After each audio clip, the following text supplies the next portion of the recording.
ఓయ్ కన్నా, నీకు ఆ విషయం చెప్పాలరా.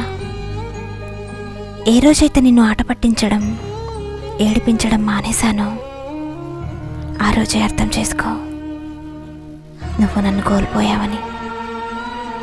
అంతేకాని నీ మీద ప్రేమ లేదని కాదు. నా హ్యాబిట్స్ పెట్టి అలసిపోయాను. నిన్ను నేను ఆట పట్టిస్తున్నానంటే నీ మీద రెస్పెక్ట్ లేక కాదు, నీ మీద ప్రేమ ఉండి నిన్ను సంతోషపెట్టాలని అంతే. అంతేకాని అంతకు మించి ఏమీ లేదు. దాన్ని నువ్వు ఏదో అనుకుంటే అది నా తప్పు కాదు కదా. ఇక నీ ఇష్టం రా.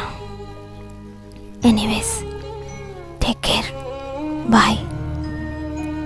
పట్టుకొని ఉండడం కాదు, పట్టుకొని ఉండడం కంటే కొన్నిసార్లు వదిలేయడమే మంచిదని ఎవరో చెప్పారులే.